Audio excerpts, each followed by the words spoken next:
দাদা কোথায় যাচ্ছেন? এদিকে আসেন না দাদা। বলছিলাম যে দাদা আমাদের চিনিগুলা নেন না দাদা, আমাদের চিনিগুলো তো দাদা পিঁপড়ায় খেয়ে নিচ্ছে। আর দাদা আমাদের পেঁয়াজগুলা দাদা গুদামে একদম পচে শেষ হয়েছে। আর আলুর কথা কি বলবো, ওটা তো খেতেই পচে যাচ্ছে। কিছু নেন আমাদের কাছ থেকে। ও দাদা, চিনি পিঁপড়ে খেয়ে নিচ্ছে, পেট পচে যাচ্ছে, তাই আমরা কি করব দাদা? আপনারা তো বললেন আমাদের কাছে পেঁয়াজ বিক্রি করবেন না, চিনি বিক্রি করবেন না, আলু বিক্রি করবেন না।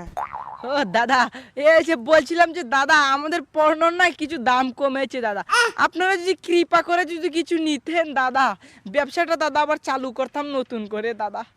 ও দাম কমেছে, মাগনা দিলেও আমরা নেব না, আপনাদের পণ্য আমরা বয়কট করেছি। কি বলছো? আমরা পাকিস্তান থেকে আমদানি শুরু করেছি, আপনাদের থেকে আর মাল নিব না। কি? বেশি বাড়াবাড়ি করো না, চট্টগ্রাম দখল করে নিব। আর যদি বেশি বাড়াবাড়ি করো, পারমাণবিক বোমা বাংলাদেশে ছেড়ে 3 ঘন্টার ভিতরে বাংলাদেশ দখল করে নেব। আরে বাংলাদেশি ভাই, কয়েক জাহাজ মিসাইল পাঠিয়েছিলাম, তা রিসিভ করেছেন?